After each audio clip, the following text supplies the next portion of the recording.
Now, from Wichita's most listened to sports radio, 97.5 and 1240 K.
That is really annoying, quite frankly. So bear with us here today as we're battling through. It's May. Like, what are we doing here with this kind of stuff in May? We're supposed to be through all this, but we'll get you through it one way or the other. We'll limp through the early part of this week, but we've got it. It was I had a national shift yesterday on Infinity Sports Network dealing with the same thing, and it's a little easier in studio because that mute button's right there. So just like mute in between, like dramatic pause, and then we go, and then we go. But you know, we're going to get there. We're going to get there. So we'll give you away some HTO throughout the show here today. We will get you caught up for kind of you've got a coach's show tonight with Christy Breadbinner after a remarkable softball run. Baseball is through now, the regular season, and of course the Royals out west, which makes really no conflict there of programming today. We'll talk a lot about the Royals. Another big weekend for them. And here they go. They just keep rolling through. But I think, Tommy, we start with the season opener. It's amazing to me. I think I saw some stat somewhere that the NFL's schedule release will draw more eyeballs than baseball games, NBA basketball games, like all of these things.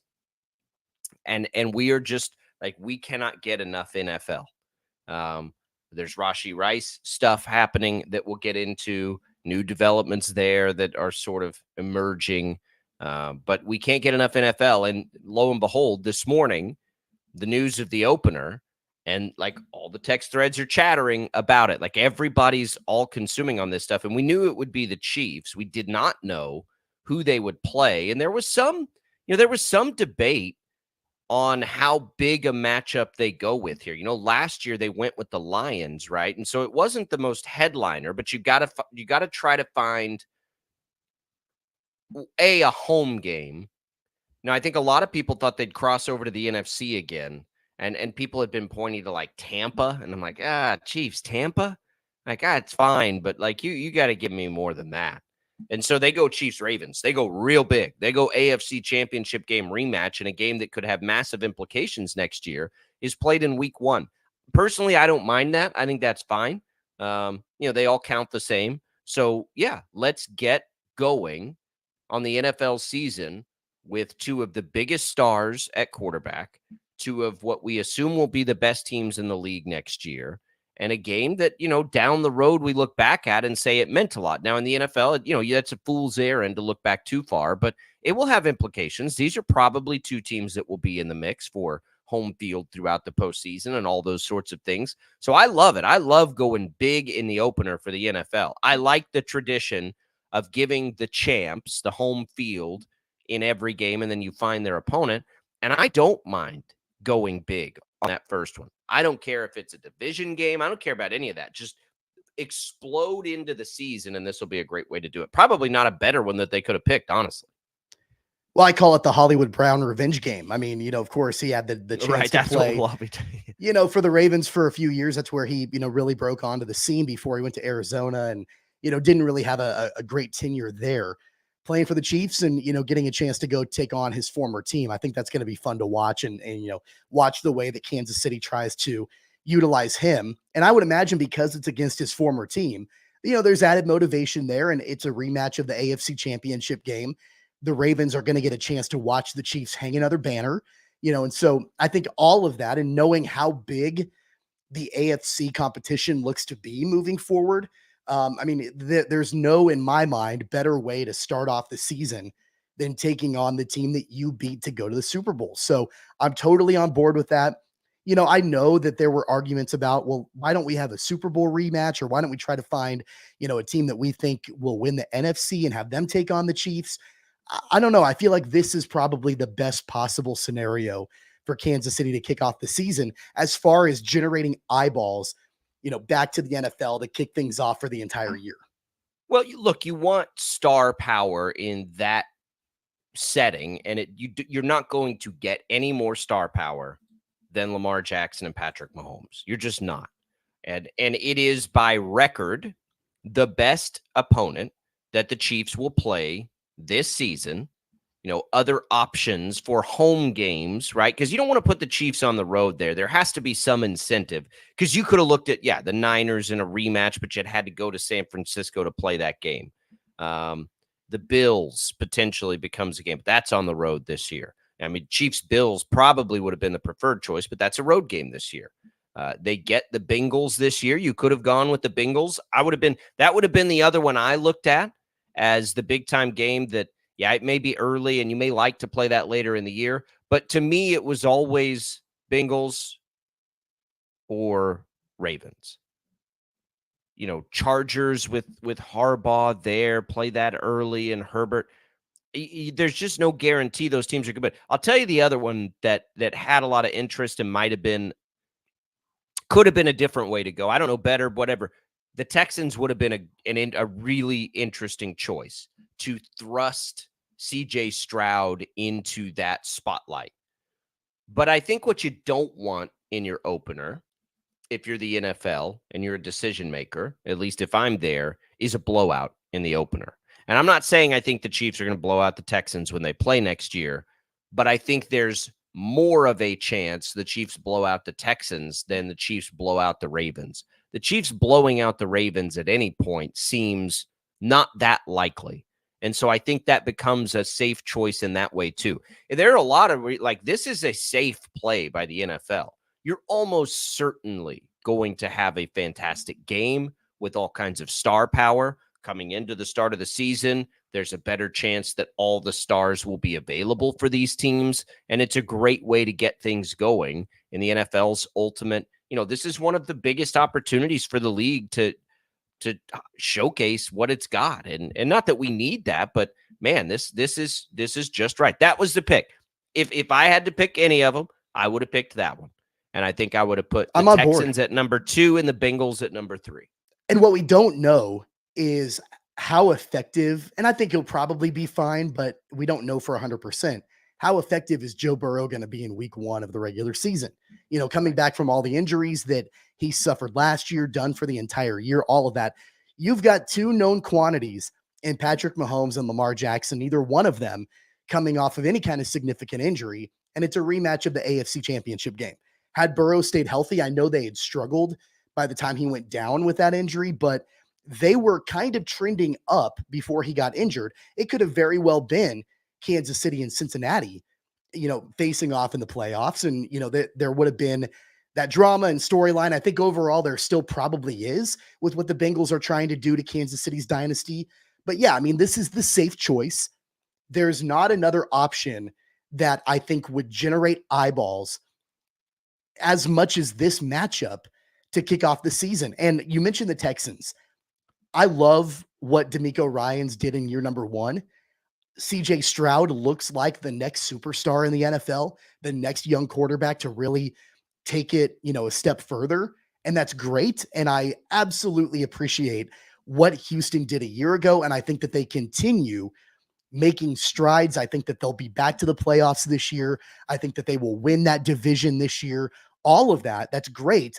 But I do think that they're probably at least a year away from being on that same kind of level where you can then put them in a primetime season kickoff game against the defending champions and have it be must-see TV. I mean, obviously, we're all going to watch regardless, but like actually having that anticipation, you're not going to get any more of that with anybody else other than the Chiefs and the Ravens, I think, to start the season off.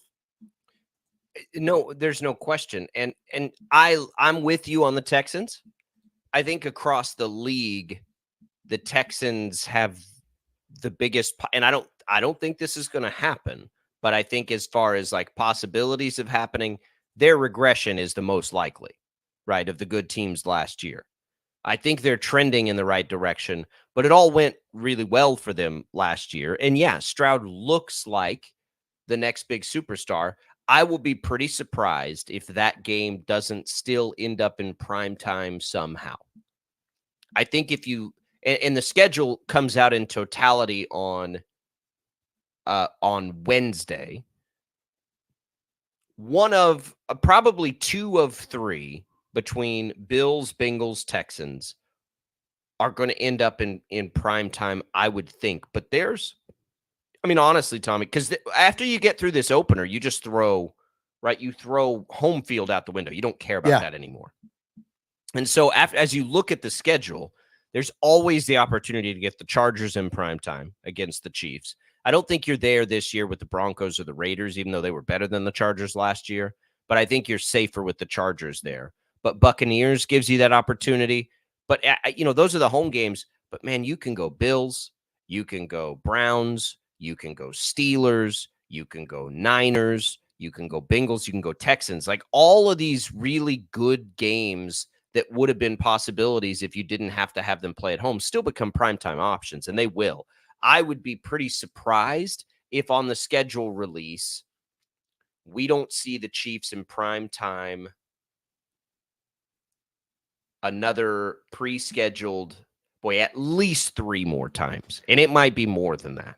And how many, as somebody who works for a CBS affiliate, I don't want to hear that. Like, I don't want that, but I think that's what's coming. How many noon Sunday games did we have last year? I mean, I think we had 2, which was weird, maybe, right? It's and almost then never any. And there was another noon Sunday or another noon game last year, but that was that Christmas Day Monday game that the Chiefs played. So really, I mean, just the standard. And, I grew up watching the Chiefs and have watched them my entire life. And I think everybody has got to adjust to this. And I think by and large, they have already. But I mean, it wasn't uncommon to get home from church on a Sunday and you'd miss the first few minutes of every single Chiefs game. Like they were playing at noon on Sunday. It seemed like all the time. That wasn't the case last year. Even when like the first couple of years of Patrick Mahomes, there were still a lot of noon games on Sunday. And you were used to seeing them maybe a 3:25 or 3:30 start when they were playing the Raiders or playing the Chargers or the Broncos. But really, other than that, you were pretty used to like those early games on Sundays. It's a different world now. And it's all because of the ratings that Patrick Mahomes and Travis Kelce and Taylor Swift and Andy Reid and all of them bring to the table. The networks want them in prime time. They want to sell the advertising at a premium. They want to make as much money as they possibly can. So it's not going to surprise me one bit when the schedule comes out on Wednesday. Too. Yeah, the networks. I don't think CBS wants. I don't think we're gonna see a whole lot of early Sunday games, kind of like last year. It's funny you bring that up. In Cowboys country, it was the same thing. We were in the middle of their last dynasty. We had a priest that would on Sunday noon kicks. He knew to get folks out. Give him that extra 5 minutes to get home. It was funny. Like, it was like clockwork. Like, he knew, he was very in tune with when the Cowboys played. But yeah, the Chiefs are that. And what the Chiefs have this year more than any other year that they've been in this dynasty, they've been the most interesting team from a national perspective now for probably 2 to 3 years.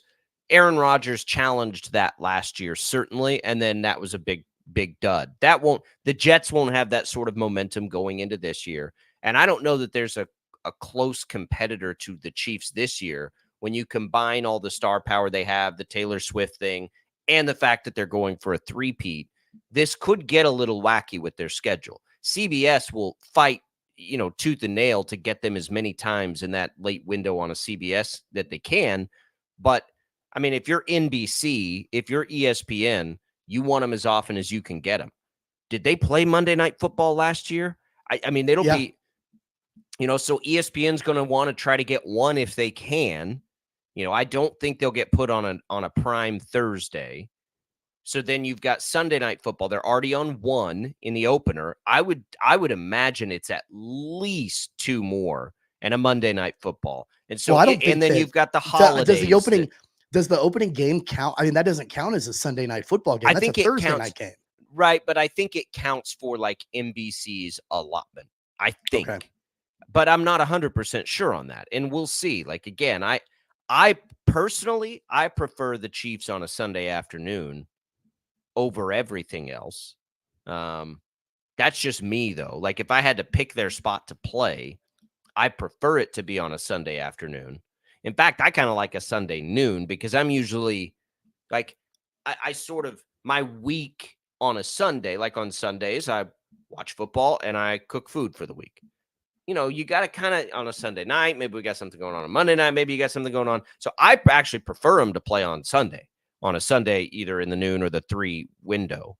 But, again, every network will fight for them this year as far as how this scheduling goes. So it may be more prime time than we've ever seen any team have. I mean, I don't know the rules on that, but this would be the year with that. We already saw a lot of years ago. The Taylor Swift effect was in, now everybody, that's not catching anybody off guard this year. Everybody knows that now going into the season. And it will be interesting in that regard on Wednesday, just how many times they get taken to other places. Yeah, so last season they played in 6 primetime games. They played in the opener. Remember, they played in the opener a year ago. That was when Detroit beat them. They played in October, week 11, week 3, week 7, week 14, week 17. Those were games in 2023. And then, of course, don't forget it wasn't a primetime game, but they had the game, against the Dolphins overseas that they went to. That was kind of a different schedule, obviously. So, they played in quite a few of those games where it wasn't the traditional sit down Sunday at noon, and watch them. Some of it will come down to the opponents. They don't get to control all of that. If you're playing a bad Raiders team or a bad Broncos team, more often than not, they're probably not going to be playing those games in prime time. Although you have to wonder, if you're a network, is it worth the trade-off to have a bad Raiders or Broncos team for the chance to have Kansas City in primetime? Well, I'm sure for the network, it's the same kind of thing that I'm sure they went through with Tom Brady and the Patriots when they were so good. But I don't think the NFL wants that. Like, yes, I would say the answer to that for the networks is 100% yes, because they all want Taylor Swift. They all want Patrick Mahomes. They all want, yes, they would take every Chiefs game if they could. But the NFL doesn't want that. And the NFL in primetime wants meaningful, impactful, and that doesn't matter as much early, but that's why they built in the flex, right? They didn't want games that were going to be blowouts. They want tight games. They want all these things that put it in. So there's a lot of factors that go into it. The Chiefs get the opener. We knew that. I think they get the right one in the opener, which is the Ravens. That would have been my top choice. I don't care that they're playing that potentially meaningful a game in the opening week of the NFL. I think that matters less in the NFL than any other sport, because who knows who's going to be hurt by the time they would play late in the season. Knowing that, knock on wood, things go well in training camp and the preseason, these two teams, you're getting them healthy against each other. Sign me up for that. What an opportunity from Lamar Jackson and the Ravens, too. Get a little revenge, right there, AFC Championship, boom, we were the top dogs and the Chiefs, made us pay. It's all right there. Now, will the Chiefs have Rashee Rice in that game? Becomes a really interesting question, and one with further developments that we need to dig through here. We'll do that. Again, that IHOP hotline is open for you at 869-1240. Join us there. Lots to come, giveaways to come. We will get into all of it on this Monday edition of Sports Daily. Don't go away.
All right, welcome back in, everybody. Sports Daily here on this Monday. Jake Albracht on the Castor. So it's Chiefs-Ravens in the opener. We know that now. Pondering how many times they're going to play in prime time. I think it's going to be a bunch. I think it'll have a chance to be the most we've ever seen any team. I say that not knowing the rules involved in those things, though. So, Tommy, the question then becomes, will the Chiefs have Rashee Rice for that game? Will the Chiefs have Rashee Rice for any games this year? This came up yesterday when I was doing the other show, and I kind of looked at, I think, because you have to rewire your brain when you're looking at it from an outside perspective versus when you're looking at it from an inside perspective. I think, Tommy, there is a decent chance that we are overstating how good Rashee Rice was last year. Now, I say it's different from the inside because on the inside, we were laser focused on how bad it was at that position for the Chiefs last year, right? We were so focused on how many times that position cost them games. And then Rashee Rice was like this knight in shining armor who could catch the ball, who could not fumble, who could not have the critical penalty. And it just, everything started to funnel to him. And I think a lot of that was Patrick Mahomes. I think a lot of that was necessity. But when you step back and look at the season in totality, about 80 catches, about 900 yards, Tommy, that's not anywhere close to one of the top rookie seasons we've seen, right? Not even close. Not even in recent years is it close. So then I'm like, okay, well, maybe we're overstating just how good he was last year. And he was absolutely critical to them winning a Super Bowl. So don't misunderstand. I'm just talking about the reality of how good a player he is, because it feels daunting as we, and we'll get to this in a second, these legal things pile up on him. It seems daunting to replace him, but what if it isn't daunting?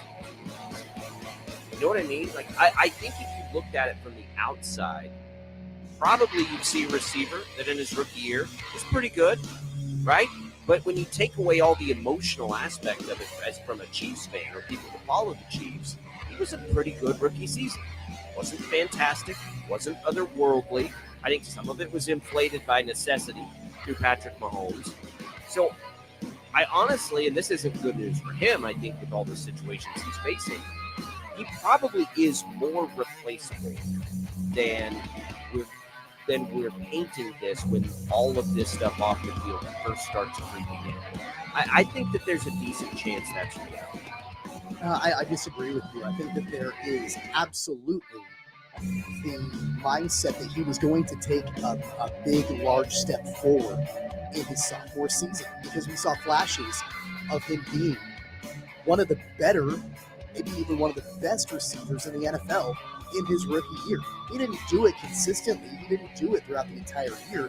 You know, you're looking at his numbers from his rookie year, but remember, he didn't really become ingrained and worked into the offense until several weeks in. You know, so it's something that I think that everybody's was banking on, and I think probably to an extent still is banking on him taking a large step forward to not only be wide receiver one for the Chiefs, but also one of the better receivers in the entire game. And so if you don't have him for any length of time, you know, or maybe even, who knows? I mean, I don't know how all this is going to play out.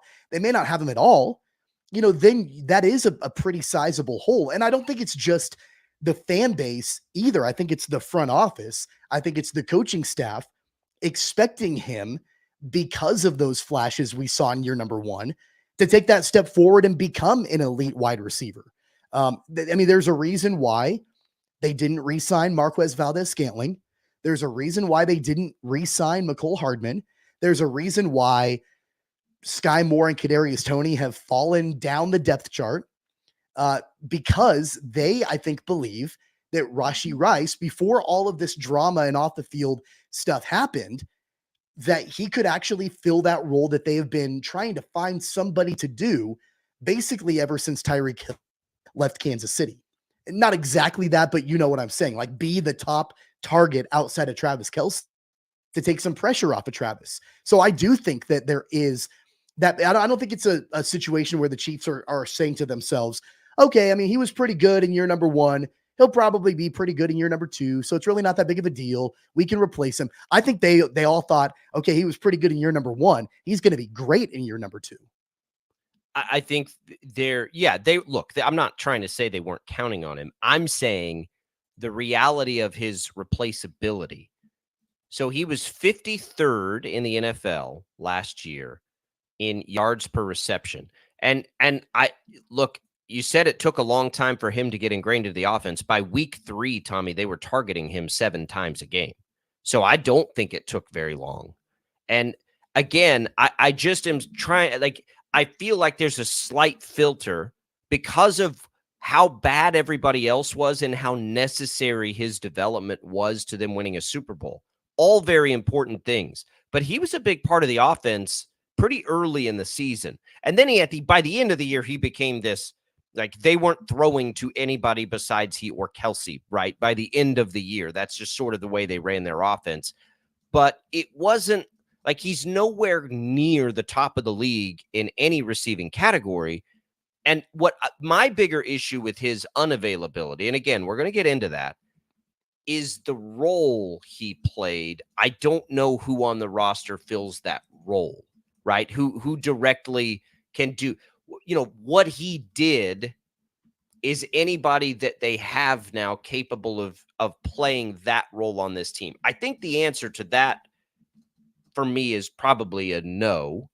But just as far as overall production, can they replace it? I think the answer to that is certainly a yes. So then, like, if you just took his numbers and said, can they find 79 catches and 900 yards out of, the replacements? I would say absolutely they can. Can this room minus Rashee Rice replicate and match what the room collectively did last year? I think, yes, it can. But can anybody that's currently that's a pretty low bar to set. Exactly. But can anybody in the room match the role that he played? And I think that becomes the bigger question, and why I still think, and apparently Zay Jones was visiting, why they may still look at some other options. Because yes, I think the overall production, even without Rashee Rice, can go up. I mean, certainly it could. And that's why maybe it isn't as much of panic time as it feels, as his stuff snowballs and it feels like, God, he may not play this year, right? I think maybe the panic meter, and I'm guilty of this too, I think maybe the panic meter could dial back a little bit, because I think with a full off season to redesign things, I think that role that he was forced to play last year, which again was absolutely critical to them winning a Super Bowl, may not be as critical a role now as it was last year. Hopefully, right? You hope Hollywood Brown and Xavier Worthy are better than, the guys they're basically stepping in for. But I do think that just based on the fact that you don't know about Worthy and the styles of Rice and some of these guys aren't the same, bringing in a veteran now still, I do. And a guy like Zay Jones would be perfect, right? Like it just, but he's off the table. I mean, like the Zay Jones signed somewhere else? Yeah, he signed with the Cardinals just a couple days ago. They don't. Man, he was visiting the Chiefs. I didn't see that he signed there. And the reporting was that. Are you sure? I think he's a free agent. Yeah. Oh, they're signing. They haven't done it yet, but they will. They will. Okay. Yeah, there was interest on both sides, but they weren't able to get a deal done. That veteran free agent wide receiver pool is getting shallower and shallower and shallower as each day goes on. And I mentioned a couple of guys that played for Kansas City last year that are still out there. But I'm telling you that might be the reality. I'm not saying McCole Hardman. No. It would, hear me out for a second. And I'm not advocating for this. I'm telling you what might happen. Don't be surprised if Kansas City brings in Marquez Valdez-Scantling on a 1-year, really cheap deal. VS is willing to take, hear me out. If he is willing to take a smaller amount, I guarantee you that Brett Veach and Andy Reid are going to look at him and say he's got familiarity in the system. He's willing to take a discount. He tried to hit the free agent pool and there was no interest in him. And they need, I'm not saying that he's the right guy for it, but they need another veteran wide receiver. And I would think that they would probably be more apt to go down that direction than to try to bring in, I don't know, a Michael Thomas or, somebody like that who's still out there. Why though? Marquez Valdez. I don't think it's a good move. I'm just telling you what the reality probably But why is. would they do that? What role would he even play? You now have two guys that do what he did. That's all he did. All he did was run deep routes. Now you've got Hollywood Brown and I would think Worthy. Like that to me would make, I would be What would you rather? stunned. So let's say that they end up, would you rather have Hardman than MVS? I wouldn't want either of them. Let me make that abundantly clear. But Hardman is at least different. I don't think bringing back Marquez Valdez-Scantling makes 1 ounce of sense, because now you have, like, what would he even do on the offense? Like, he does one thing, and now you have two guys there that do that thing. You hope better. No. Hardman at least is gadgety, but they have those guys too. Like, McCole Hardman and Kadarius Toney are interchangeable, except Toney's more talented, right? I don't think either of those guys makes any sense whatsoever. I think you just have to keep going down the line of guys that can fit it, like Sterling Shepard. I brought him up before. Sterling Shepard. Hunter Renfrow could still do it. I don't know about Michael Thomas. I mean, that's a flyer at this point, but he would be fine playing any position if he was healthy. But those are still two guys. Hell, Tommy, I'd rather see Byron Pringle come back, right? Like there are still guys out there, but don't give me a little gadgety player and B, just a guy that can run a go route. Like they have those roles are filled. If they're trying to bring somebody in, it's got to be potentially to fill Rashee Rice's role, which is more of like a possession receiver, you know, a poor man's Rashee Rice, somebody who can, when you're at 3rd and 6, you know that they'll run the right route and they'll catch the ball if it's there. Somebody to take that pressure off of Travis Kelce on the short stuff a little bit. I don't know what Worthy's going to be able to do in this first season. That's a little bit of an outlier here. Can he do that? I'm not sure. I think that's a great question to find out in training camp and these other times. Can he try to play that role? Because if he can, then great, because he's multi-talented. I get it. He's a first-round talent, all of those things. Maybe he can. But I do think that it's somewhat advantageous for the Chiefs now. And look, if the price tag on Zay Jones was 4.25 and they weren't willing to go that high, then they're going to have to go a tier lower, right? Players are going to get hurt, and some of these guys are going to end up being able to get decent contracts, but they were paying McCole Hardman $4 million a year ago. So, yeah. So here's who's out there right now. You mentioned Hunter Renfrow. He's available, but I don't think the Chiefs are going to pay that kind of money for Renfrow. I don't Michael Thomas is out there. Again, I think that he's probably going to want more money than the Chiefs are willing to give him. Russell Gage is available. MVS is out there. McCole Hardman is out there. Randall Cobb, Marquise Goodwin. You mentioned Sterling Shepard, Richie James, Byron Pringle. Nobody's left. Nobody's left. I think you named. I think there are several guys you just named. I think they end up just rolling with what they've got right now. Like decent chance they do. The draft picks and the undrafted free agents, and see what comes out of their current wide receiver room before you go and you try to spend money on one of those guys. Yeah, I think there are several reasons, and I would agree that I think that is the most likely. But the fact that they were visiting with Zay Jones tells me that there is some concern there. But yes, I think you start with, can Worthy fill that role, right? You start there because you have Hollywood Brown to do the other things. You have Hollywood Brown to do a lot of different things that they haven't been able to do, quite frankly. So can Worthy fill that role? I think that's where you start. I think then if you're like, okay, well, he doesn't, he's still going to be out there doing something else. So then if option A is always Travis Kelce, and of course it will be, and option B is Hollywood Brown, which they signed Hollywood Brown to do that, and option C is Worthy in whatever role that he is, okay, now what becomes next? Toney, Moore? Can they just give you something that you now as the fourth option? And I think the answer to that is probably. And the importance of that role could be different. That's the other thing we don't know either. What do the roles in that room look like? They're going to look different than they did a year ago. I mean, they have to. Like what they did last year isn't sustainable, especially if you don't have Rashee Rice. So why is all this more concerning? We'll get you the latest on Rashee Rice when we return. Some of the reporting over the weekend on things being considered. I think there's a real chance he misses 3/4 of this season, the entire season. We'll explain what the latest is if you haven't heard and dissect that when we return on Sports Daily. Albracht and Castor. On the way out, let's give away some HTO, some iced tea, and we do have now, again, some free reign coffee to give you. So you can get a free iced tea from either Wichita location, East or West, or in Derby. You can get some free reign coffee, iced or hot, lots of new options there. That's available in Derby or in East Wichita. We'll get you one of each. Good luck, everybody, on that IHOP hotline, 869-1240. Jad will get us a winner. We'll be back with more Sports Daily right after this.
Wichita State coaches shows tonight. Baseball's Brian Green at 6 o'clock, followed at 7 by softball head coach Kristen Redmond. That's right here on KFH. You can check them out for free on the Odyssey app. I'll put a bow on our Chiefs conversation here from hour number 1, and that's the reason we're wondering what the Chiefs do still at wide receiver, maybe to replace Rashee Rice, Tommy, is, quite frankly, we don't know if Rashee Rice is going to be there next year. Now, it was NBC Sports reporting, and I believe Pro Football Talk, that the NFL will consider a situation from college at SMU that did not get a police investigation, but that a lot of teams are very aware of. It involved a gun. It involved a lover's quarrel, I think. Again, no charges from that, but you wonder what the NFL would be able to gather from it. You combine that then with, the wreck that is very front-facing, whatever this situation is now at a nightclub, which that one, will have to have its due process play out, certainly. But again, as far as public space, benefit of the doubt goes out the window because of the other activity this offseason. I think there are some that felt like he would catch 8 games for the 8 felony racing situation. I didn't think it would be that high. Now, with this other nightclub situation, depending on that investigation, I think you're looking at least 8. I think it could be more than 8. I think it could be a full season. I mean, I don't know what else you do if you're the Chiefs. I was discussing this with Mick Schaefer, who is in TV up in Kansas City yesterday. And we were, trying to sort of draw comparisons back to Frank Clark, to Kareem Hunt. And the one thing he pointed out, besides obviously the video on Kareem Hunt, was that Kareem Hunt lied to them. And so, that was a big difference in some of these other situations we've seen too. I don't think the Chiefs, Tommy, have to make any sort of call with him at this point, because I think the league is going to probably take care of most of that, because I think a very hefty suspension is coming for Rashee Rice. I think it is too. And I know that there was another situation, and I think you referenced it briefly, about when he was at SMU. That went unreported when he was going through the draft process and all of that. It seems like things are piling up, and that's, you have one situation that, it was a bad situation with the wreck and the racing and all of that. It's all really, really bad. But if you view it as a one-off, a really bad one-time lapse of judgment, okay, you can kind of come back from that, I think. And knowing the way that, the legal system is probably going to have this play out, you're looking at, definitely some legal ramifications and that sort of thing. You'll miss some games, but there are a ton of players that have come back from things like that before. But when they start to pile on and you make bad decision after bad decision after bad decision, eventually it's like, what are you going to do? And Andy Reid and the Chiefs, like, they have hung on to players that have had off the field issues, in a lot of different scenarios. I think that some people are probably critical of the long leash that other players have been given. Tyreek Hill was given a pretty long leash. Frank Clark was given a pretty long leash. I think that there have been those situations with the Chiefs, maybe more than a lot of other teams in the NFL. It just makes me wonder, when you have repeating situations like this, how much more can you do before you just say, look, man, like, you clearly are not getting it. Your head is not screwed on straight. We've got to move on from you. I don't think they have to go there yet, because contractually there's no rush. I think the Chiefs can save face publicly by letting the league take care of this, by letting the league give a hefty suspension, because the reality is that the Chiefs are very comfortable putting themselves in this situation. If you believe the reporting that teams knew about this, including the Chiefs, they're comfortable taking on these risks. They've done it with Tyreek Hill. They did it with Frank Clark. Kareem Hunt, I don't think, had it before he got there, but these other guys have, and that's a space they're willing to live in. So they're not as concerned as you think maybe they should be, but they could say, they don't have to worry about it yet, because I do think the NFL will take care of the first part. If the NFL suspended Rashee Rice for, let's say, 12 games, and he comes back in week 14, everyone will welcome him back with open arms. We know that. I mean, that's the reality of pro sports. We know that will happen. I don't know of how many games it's going to be, but I think it's going to be a bunch of games. And I think the Chiefs can step back from it, honestly, and just let the league handle it.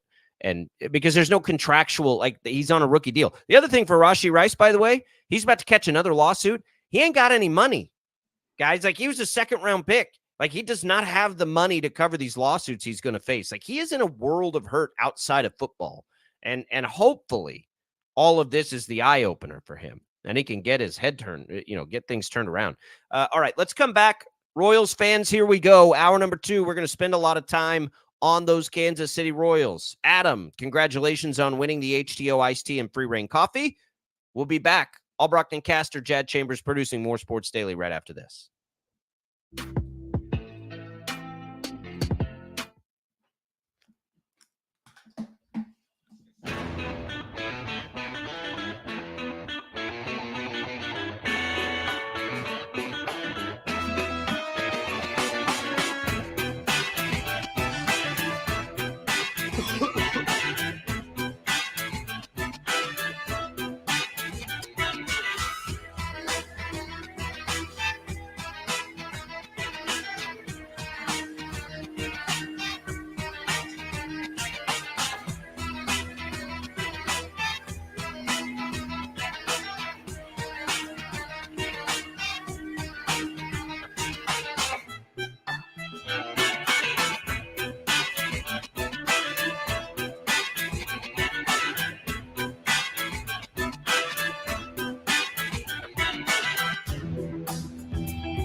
football, Wichita State did not get a bid into the NCAA tournament with an at-large. First time the Shocker softball team is missing the NCAA tournament since 2019.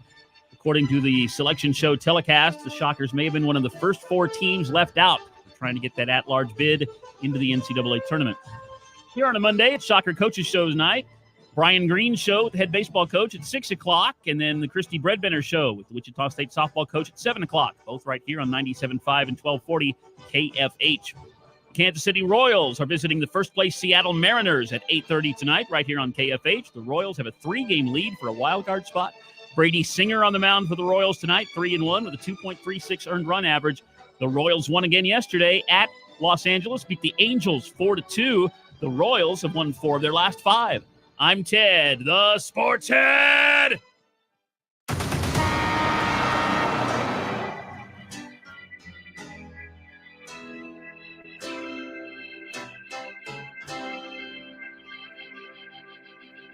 Now, from Wichita's most listened to sports radio, 97.5 and 1240 KFH. This is Sports Daily with Jacob Albracht and Tommy Castor.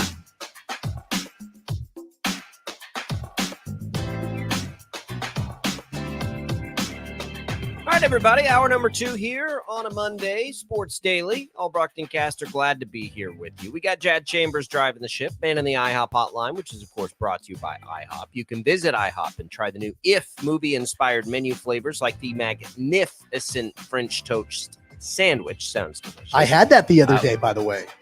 Is it good? It was great. IHOP came by and they dropped off some food for us. Oh, at Odyssey, and they had that French toast sandwich. I mean, think about like your favorite breakfast sandwich, sausage, egg, and cheese. You're not gonna miss with that. With French toast as the bread for the sandwich. It was incredible. I'm surprised you were willing to mix your foods there on that. It's a sandwich. It's not So mixing food. It's making a sandwich. I've got a buddy, Shotgun Shell Weekly. I guess you could call him former TV meteorologist now. He just decided to do something else in meteorology. But when we were in Amarillo as young people, we would often end up at Waffle House at God knows what time in the morning. And he was such a legendary eater that they named a sandwich, named this invention. Like if you went to, the Waffle House that was right by the local dance hall or wherever we'd end up, they called it the Winkley. And I have put him on standby to explain what's on this. I won't put him on the spot right now. But more or less, it was a waffle and eggs and potatoes and bacon and sausage and jelly and syrup and ketchup all into a sandwich.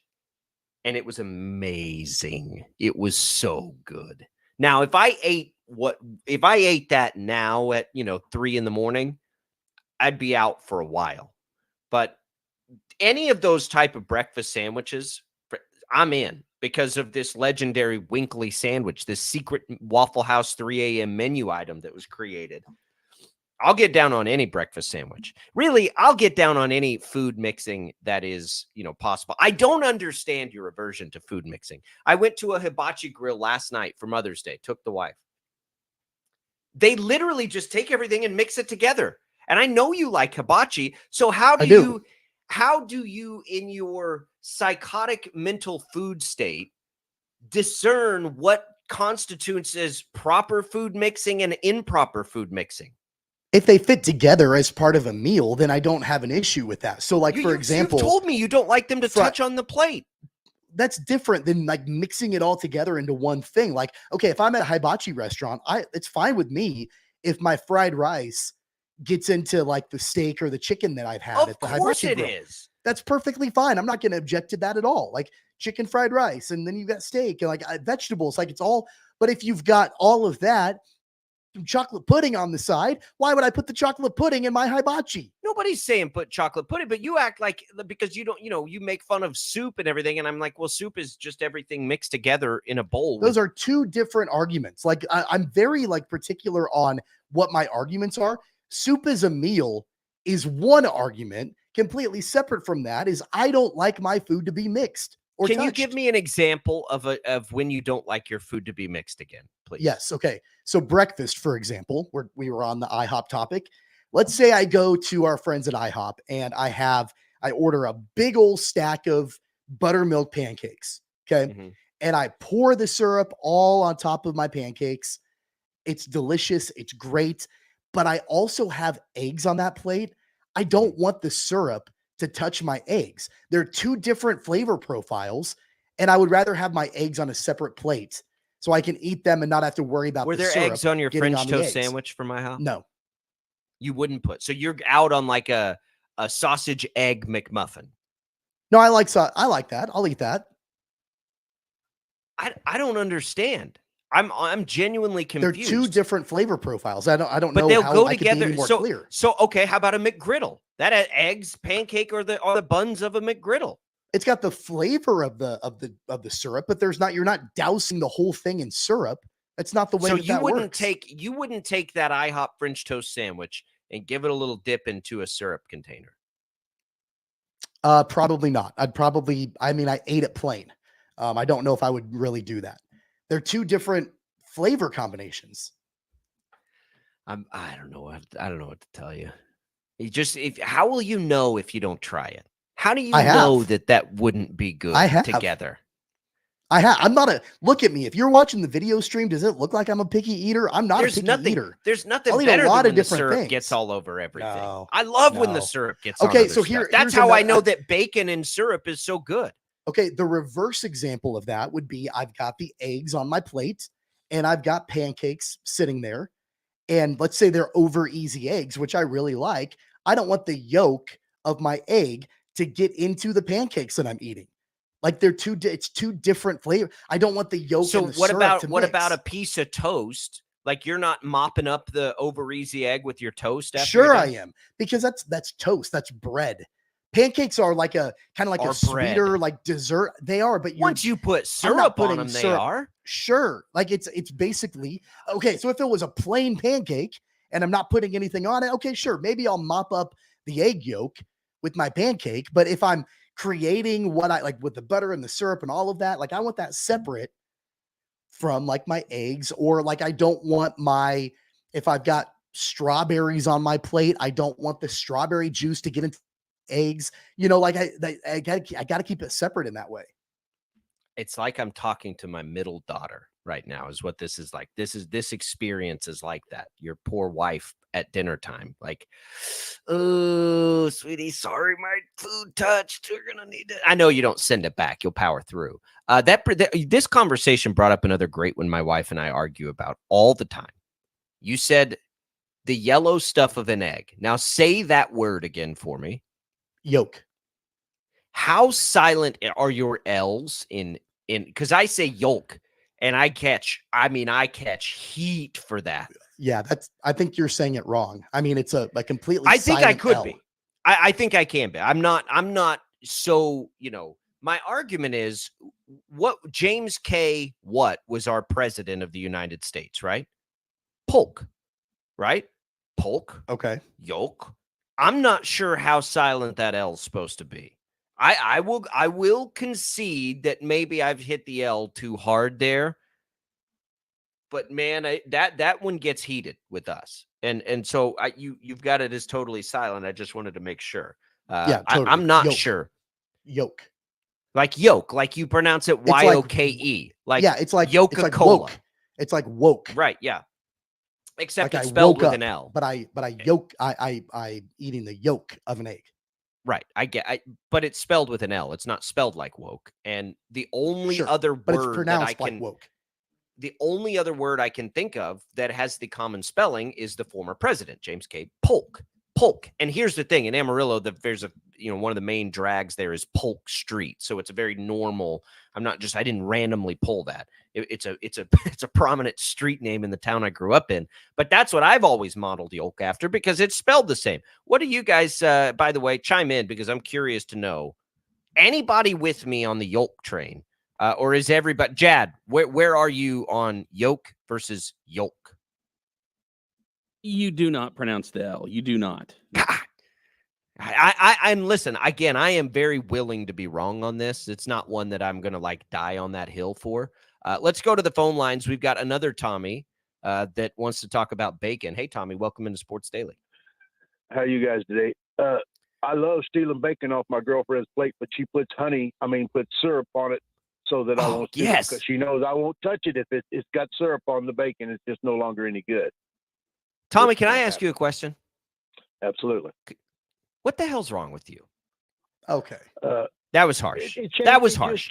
It just changes the flavor of the bacon altogether. It gets soggy. It's not crispy anymore. It doesn't get soggy. It does not get soggy. Bacon and syrup does not get soggy. It just is like the sweet and salty. It's a total different flavor. I don't want it in my eggs. I eat my pancakes first by themselves before I get any other food. I love it. It's not an aversion to syrup, though, is it? You put syrup on the pancakes, I assume. Syrup and butter only, but I don't want to mix it in with my eggs or my bacon. I don't want to touch. Thank you. Yeah, butter on pancakes is another. Here's the thing. I'm going to say something that's probably a little unpopular. I think syrup in general is pretty overrated. I think the only time I ever want it at all is on a pancake. But if I am not opposed to it hitting the bacon. The bacon is like that salty sweet mix is fantastic. And eggs, that doesn't bother me either at all. I honestly, like, if you gave me a plate of the breakfast you guys are describing, I want it all to touch. It's not that I don't mind if it touches. I want it to touch. I want those things mixing up a little bit together. Tommy, we appreciate the call. Yeah, I get it.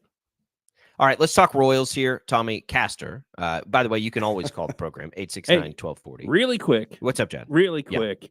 According to dictionary.com, the L is silent in words including should, could, would, half, calf, chalk, talk, walk, folk, and yoke. Folk. That's a good one. Nobody says folk. You say folk festival? I mean, I'm a little, probably halfway. Yeah. Folk music. Yeah, folk music. You pronounce the L. Yeah, folk. Ooh, the dictionary may be wrong on that, Chad. Nobody says folk. I know, but there it is. Although you say, how are your folks or how are your folks? It's a good one. How are your folks? I would be the half L. How are your folks? How are your folks? Yeah, no, that would be more acceptable, but I would be the half L on that. And I'm half L. I'm using it for emphasis on yolk. I don't say yolk, but I'm trying to emphasize. I'm a halfway on both.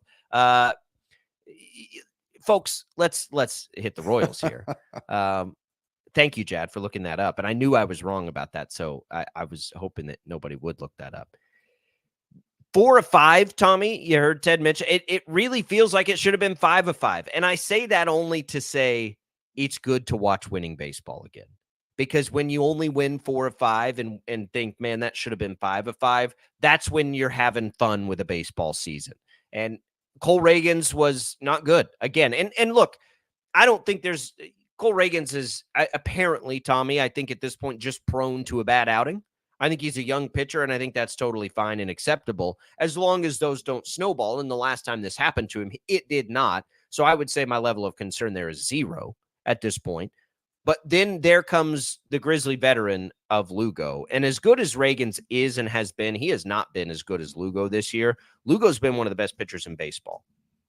And he bounces back. That's exactly what he needs to do for this team, is not let anything ever spiral out of control. And when it comes to his turn in the rotation, you get the consistent start. And, man, that is exactly what he has given them all year long. So they get that. They get the series. They take the series there, 3 out of 4. They don't let the Angels bounce back. They continue the road trip. And they sit at 25-17 right now. And we had a great message from Chris last night, asking the question, what stat would be harder to believe coming into the season, that the Royals are 8 games above 500 in mid-May, or that they're stuck in third place while being 8 games above 500 in mid-May? I don't know what the answer to that question is. I joked back to you, and you sent me that last night, Tommy, that, the division's this gauntlet like we all assumed, but you've got 4 teams in the AL Central at or better than 500, and then one really bad team. Nobody thought that the AL Central would be as good as it has been. And I think the craziest thing about it, Tommy, is I'm not sure what we've seen in the AL Central that is not sustainable.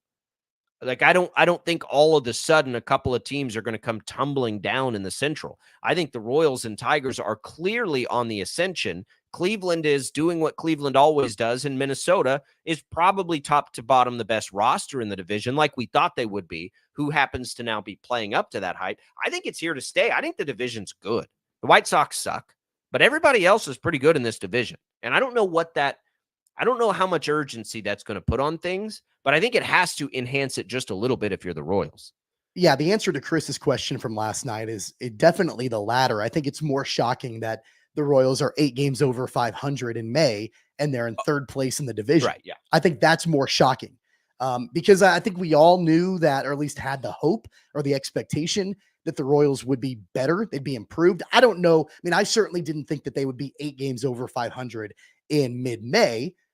But I did think that we thought of that better as a best case scenario, right? Like that was probably best case if things lined up perfectly. Even then, like that's still over, I think, the expected win-loss total that Kansas City fans had. At least my mind, I thought, all right, I think they'll probably be maybe slightly over 500. And of course there's a long season to go and things could change, but I think that that's probably more conceivable that they're 9 games over 500 with the talent that they have. I think it's less conceivable that everybody else outside of the White Sox in the AL Central is really good. I certainly didn't expect that. I mentioned it with Paul on Thursday, and I'll say it again. I mean, I was wholeheartedly in the belief and the opinion that the only way that the Royals make the playoffs is if they win the AL Central, because I thought that the entire American League would be better.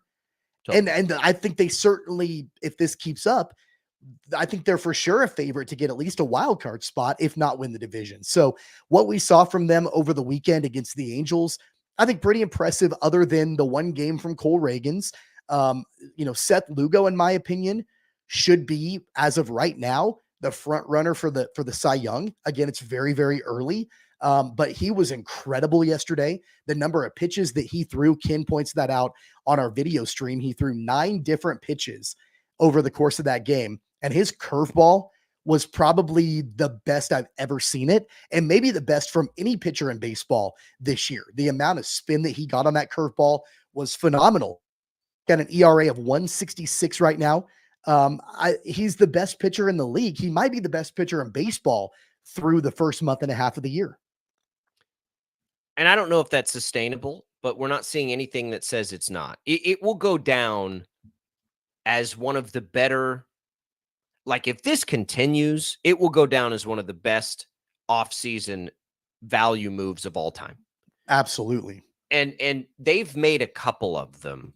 And if you go back to the Reagans trade and we'll see what Waka turns into. And no, the bats have not worked out much at all that they brought in, but the bullpen pieces have been certainly handy and improved their bullpen. Piccolo's on a heater right now. He is on an absolute heater right now, which is why I have so much confidence in wanting them to be aggressive at like June 1, not the trade deadline, but like an early type move to go identify some more pieces. I will say this for the Royals versus the rest of Major League Baseball this year. There has been a lot of good fortune for them. They have stayed healthy and been able to do that. And so that plays into this too. Are they deep enough to maintain it? I'm not sure. I honestly, though, I think through the rotation, they kind of are, because we've seen now through Marsh, who's back and looks good again, and Lynch, who's given them a good spot start. Like, they've shown the ability that they've got some dudes to pick it up, right? If something happens, inevitably, it always does in baseball. So that gives you confidence too. But yeah, I'm with you. Just for the record, 595 is their winning percentage now over the course of a season. I think that's right around like 97, 98 wins, something like that, on some real loose math. So I don't know that any of us had even that as a best case scenario, probably not quite that high. But I think as a best case scenario, if we thought of this team as a playoff contender, you had to think of them as a 90 win team, right? Or you're not getting in probably without 90 wins. Yeah, I mean, I think at this point you have to adjust that a little bit. I mean, at the very beginning of the season, I thought, okay, 500 is probably realistic for Kansas City, or at least where I would like to see them be.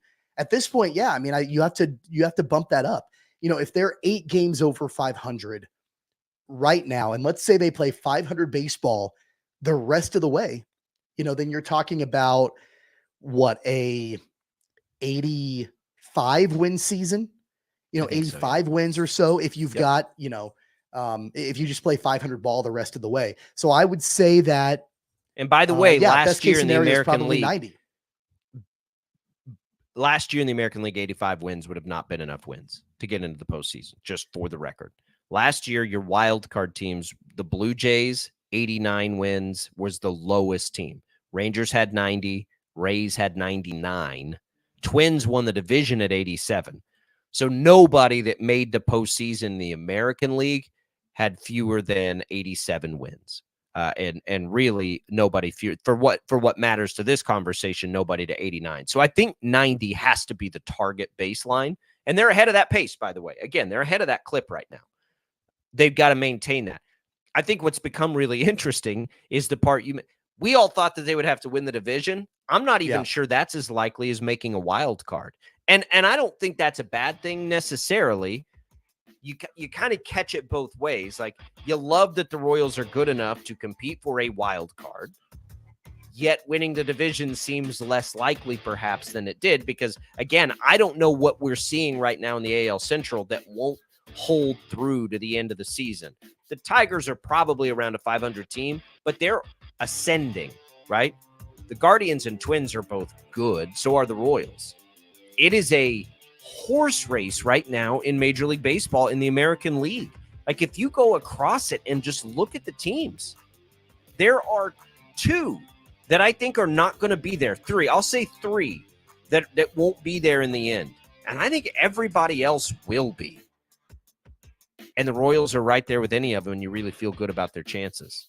We'll talk about what's coming up for them on the schedule, the expectations on the rest of this West Coast trip, as we continue the conversation here on Sports Daily. You can chime in on our video streams. You can find that Facebook, YouTube, on X. You can always leave us your comments there, and we'll see those, or call that IHOP hotline at 869-1240. Open phones today on the program. Albracht and Castor at Sports Daily. We'll be right back.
Welcome back in, everybody. Sports Daily on a Monday, getting you ready for the week. We've got Royals baseball. They continue a West Coast swing at Seattle. This will be a really nice test for Kansas City. Seattle is running out in this series.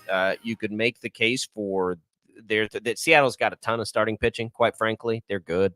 And their offense hadn't even really started to pick up yet. But you get George Kirby, you get Gilbert, you get Wu, who's back off the IL for them. So you're going to face some tough pitching in Seattle. And you're not going to have Lugo and Reagans in this series. So it'll be Singer, Waka, Marsh for the Royals against Kirby, Gilbert, Wu. Alert for those betting out there. The Royals are plus money tonight. You can get them at plus 130 tonight against George Kirby with Brady Singer on the mound. Interesting. I'm not sure if I'm there. Kirby's really good.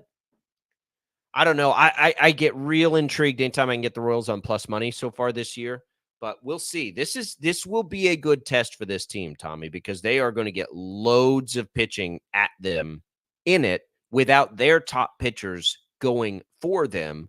And it's perhaps one of those opportunities where, all right, offense, this one's on you. Let's see if you can come up with the timely hits against one of the better rotations in baseball. If there's a rotation that's better than Kansas City right now, it's probably in Seattle. It does remind me a little bit of the series that they had against the Rangers at home, where you're playing a team that has quite a bit of firepower and you don't have Lugo and Reagans to pitch in the series. Brady Singer, I think that, everybody has been focused on like what Seth Lugo has done for good reason. They've been focused on Cole Reagans and kind of the inconsistency. But what we haven't talked a lot about is that Brady Singer has been pretty good for the most part this season. And so I do like that matchup. I like what Singer has brought so far to the table. Good. Michael Wacha has not been good. I don't know how much of a leash he has. He's probably got the shortest leash, I would say, of all the guys in the rotation, just because I don't know. It just really hasn't been there quite like we wanted to see him. It's kind of been in the same way that Seth Lugo has been better than what we thought. I think Michael Wacha has been worse than what we thought. So that's going to play into it a little bit too. And then Alec Marsh, I do think that he's got the ability to continue to, be that competent fifth starter in the rotation. So it's going to be an interesting series. I think that the Royals, I don't think it's too much to ask for them to take 2 of 3 in this series from Seattle, but it's going to have to start tonight, and Brady Singer is going to have another good outing. Yeah, they kind of need the Singer game. I don't. These 3 in the rotation, if this is the back end, like if they stay healthy, it gets really interesting for me. I don't, and maybe the expectation, the pressure was there before the season started for Wacha to be their third starter. I don't think that's the case anymore, and I think that's an interesting development, because that could very easily be the best Brady Singer. It could be what we've seen out of Marsh to come up to a 4. So based on what we've seen, I think it would be totally fine if Wacha was their 5th starter.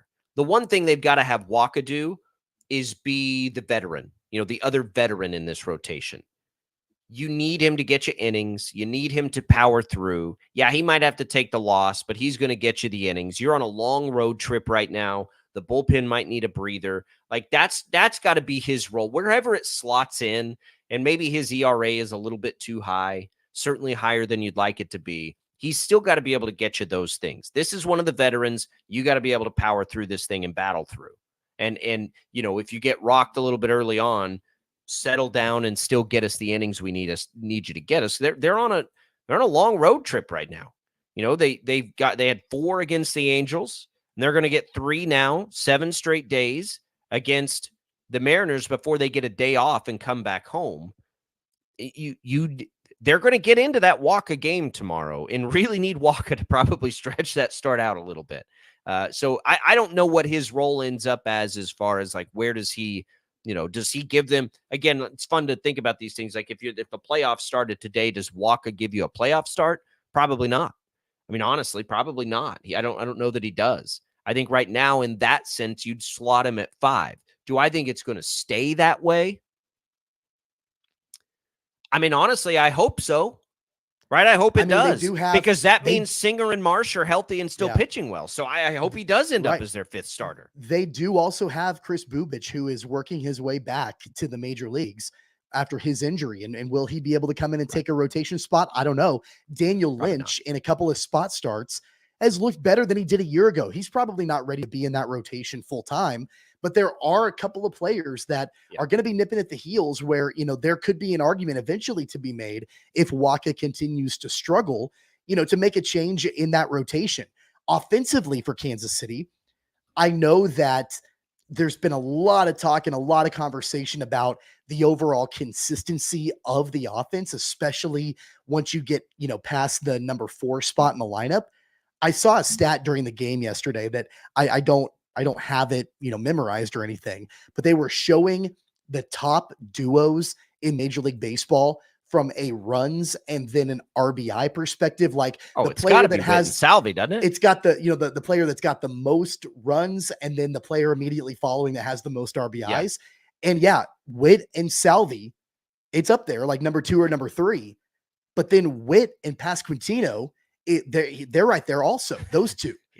So you've got a lot of that firepower at the top of the lineup. It goes back to what we've been discussing the last couple of weeks as far as the overall effectiveness of those duos at the top of the lineup. So Dairon Blanco, by the way, is a development, Tommy. And I don't know, he is intriguing as a player. I didn't know really anything about him. He's 31 years old. It's not like he's some young up-and-comer. But it's getting to the point with him now where he has multi-hit games in 2 out of his last 3. And, he can go through a stretch. I think he's somebody to at minimum, start playing every single day. Like, this dude needs to be in the lineup every single day. But it gives him another option. But Bobby Witt Jr.'s propensity to score runs this year, I don't know how many he's going to end up with. I don't know what the record is or if he could even challenge it. But it's going to be a lot. And again, back to our conversation last week, it's probably time to just lead him off. Give him the opportunity at maybe I would one extra at bat a game, or one extra at bat every 3 games, 4 games, whatever that number would be. There's no sense to me in not just going ahead and leading him off and then figuring it out later. The more that Vinny Pasquantino figures it out and does his thing, the more I think you are comfortable probably with him at 2 or 3, and then Salvi's there. It's what else happens. Now, if they and I guess it begs, and we can have this conversation again here. What is the ideal spot when you project out what Bobby Witt Jr. does as a baseball player? What is the ideal spot for him in the lineup? Do you want him behind somebody also trying to produce those runs that way? Do you want him behind another good hitter? Or are you good with, him behind a 9-hole hitter? I think it's still as a leadoff hitter. I think his best place in a lineup, if you project out his career, is going to be as a leadoff hitter. And I don't know what the resistance to that is. I'm trying to figure that out. Why don't they have him leading off? Just put him up there. Again, it may only create 1 or 2 extra at-bats in a week, if that much, but it's 1 or 2 extra at-bats in a week. I think you take that if you can get it. You want that guy batting as many times as he can for that reason, right? He gets a single, it's a double. Every single for him, there's a really good chance is going to be a double because he's going to steal second.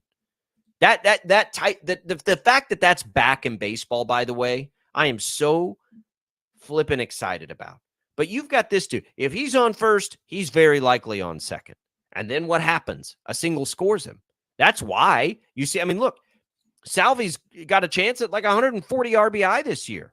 And a lot of that's going to be because Bobby Witt Jr. is standing on second base a lot of the time when he's up to at bat. Every third at bat, he's got an opportunity for a single to score a run. And that makes this very thin offense that much more dangerous. So, yeah, I'd go ahead and move him up now. Pasquantino needs to develop. Are we, I think, and honestly, I think I'm okay if you made Pasquantino the 2-hole hitter then, because again, and we pointed this out, even when he's not hitting, he's getting on base.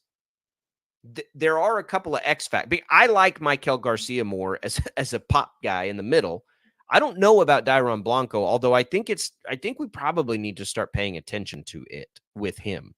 He's been really good. I don't know what you do with it. Maybe you don't touch it. Maybe the only change you make with him is that you make sure he's playing every day. And I think that's where you start.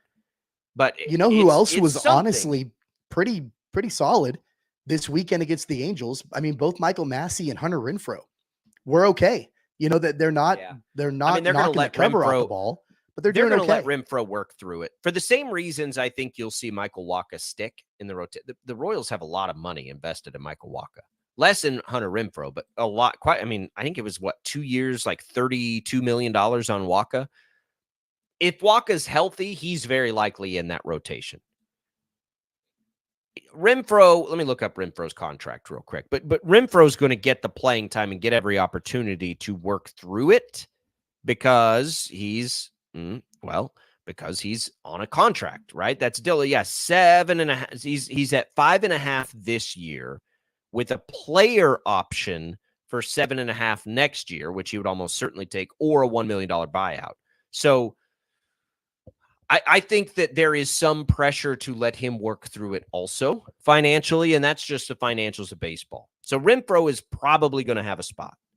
Wacha is almost certainly going to have a spot. He's making like 3 times more money than Renfroe, and I'm okay with that too, by the way. I'm not saying that's a negative. I'm saying I'd be totally fine if Wacha if he plants himself as the 5th starter on this team, keeps his ERA, if he can get it down to like 4.5 and lives there, and can give him the innings, I think you justify the move they made for him in the offseason. And I think that he's got a history of being good enough in this league that if he's healthy, you got to run him out there. Like, I'd rather see Wacha work through it than another round. And this is no offense to the young players. I'd rather see Wacha work through it than another round of Bubic and Lynch every 5th day. Like, those guys are going to be handy.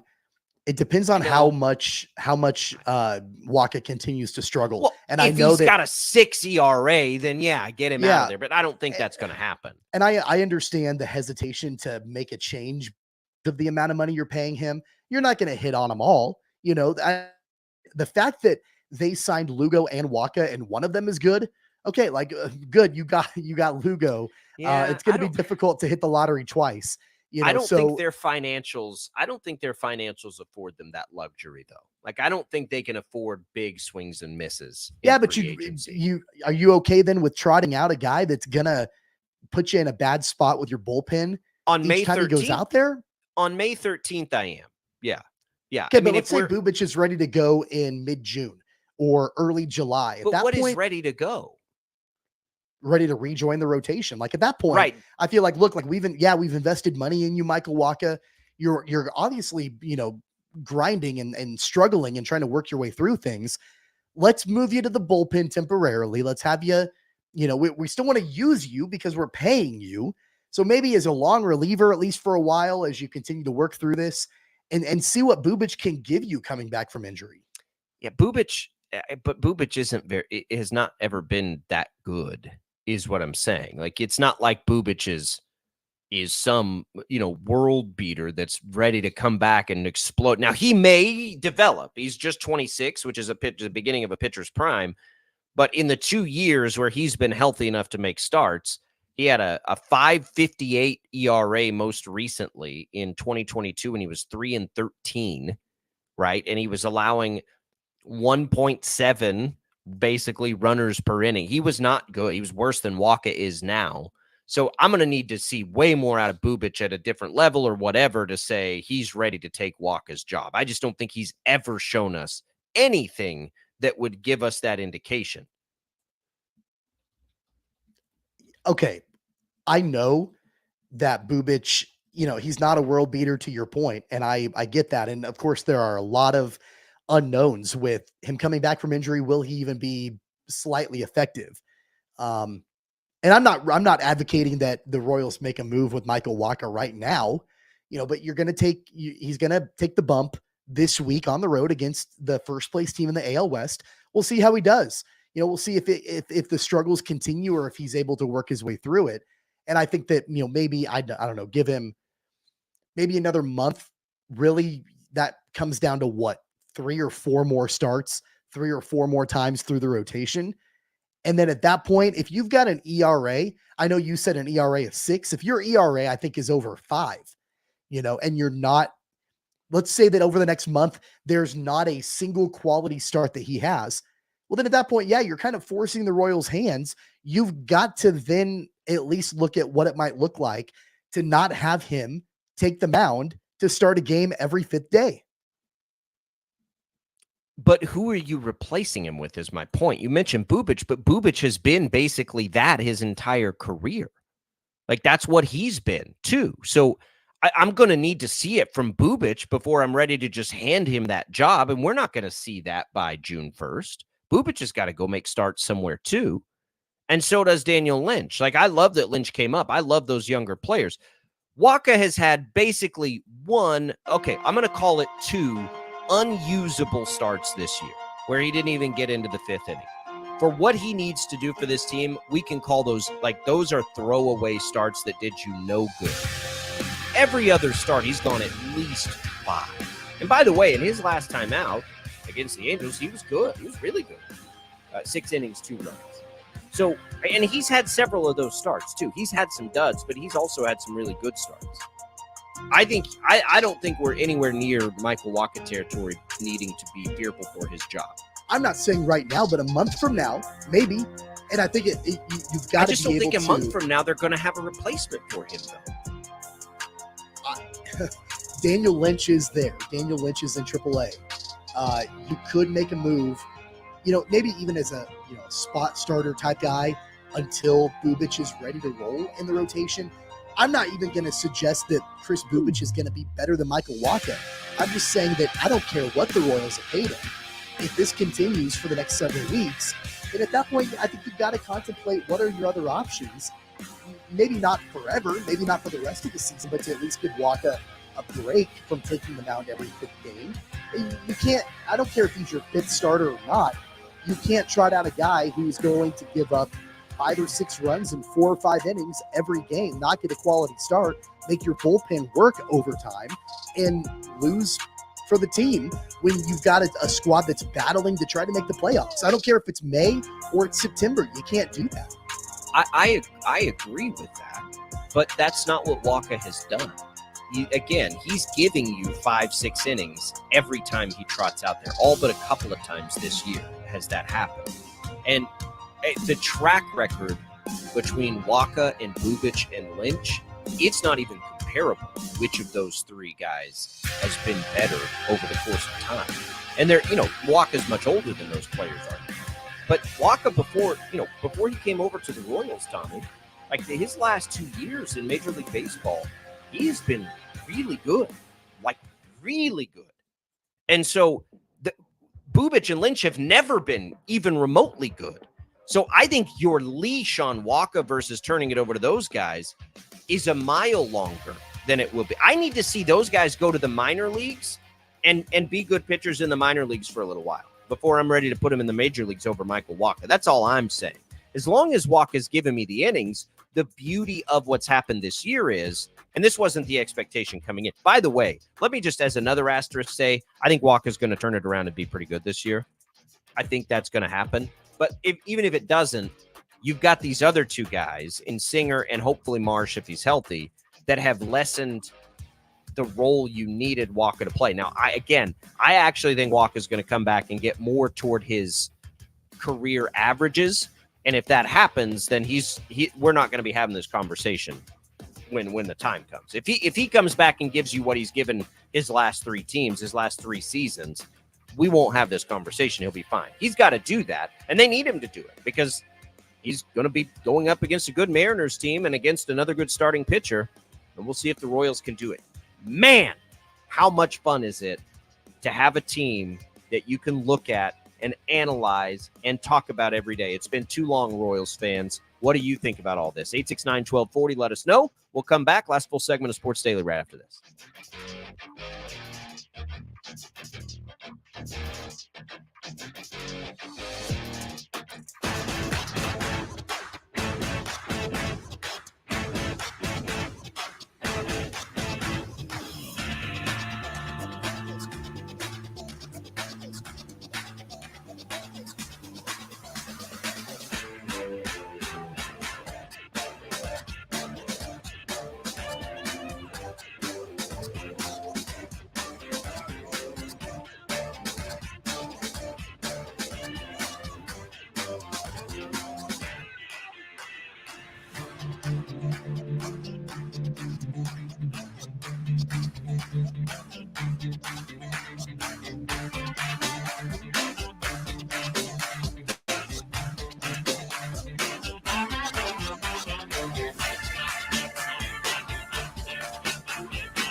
All right, everybody. Oh, man, we're making our way through this Monday. Thanks, everybody, for tuning in, leaving the comments, giving us the calls, all of those good things. We've been talking about the Royals, a lot about the Chiefs today as the NFL announces the opening night game becomes Chiefs-Ravens. A couple minutes here, Tommy, for those just tuning in. You and I are both fully on board with that. I have no issue with the fact that that's a meaningful game happening in the very first game. In fact, I think it's even better because there's a better chance you get fully healthy teams or closer to it than if they played, in week 15 or whatever it would be. I love this. I think it was the right choice. It was my top choice for this game. And we are going to be fired up for Mahomes, Lamar Jackson in the opener. Yeah, I love it. I think it's a really great way to kick off the season.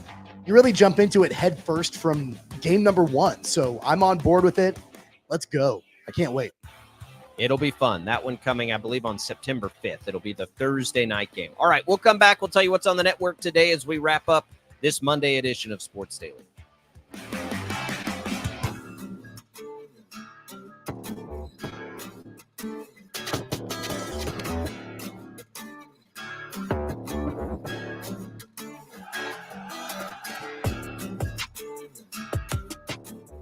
Plumbing troubles? Call the experts at Superior Plumbing. Your best choice for brand name parts, professional plumbing repairs, and licensed certified technicians. Serving Wichita over 50 years for sump pumps, water heaters, showers, tubs, sinks, faucets, water softeners, and more. Online at superiorplumbingict.com. Superior Plumbing will come running because we can treat you fair and square.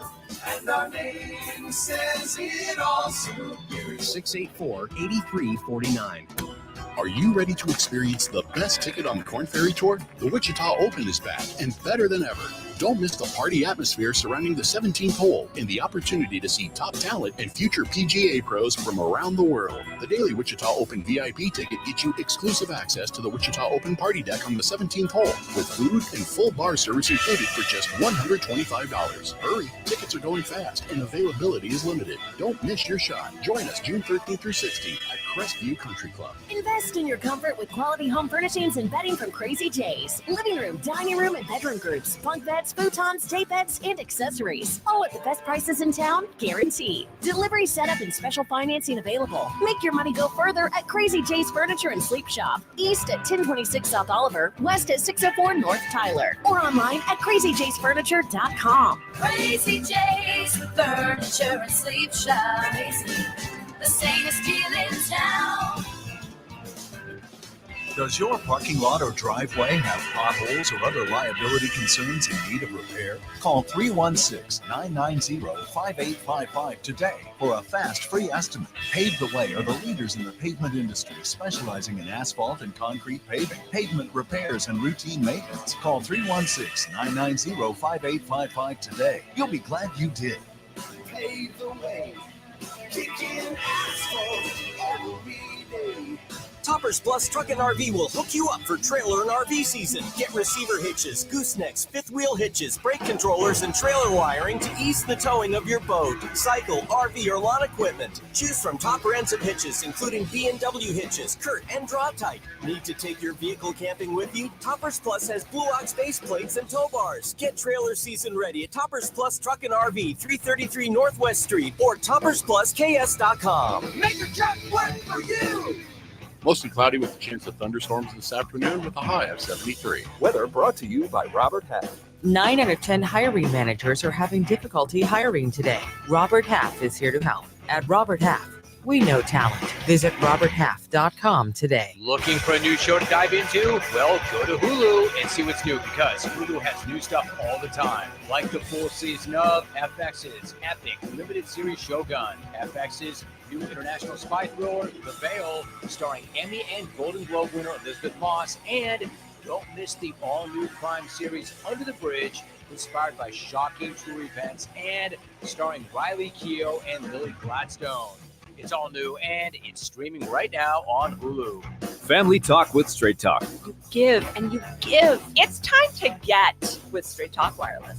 You get a reliable 5G network and unlimited data, and you get to choose who joins your family plan starting as low as $25 a line.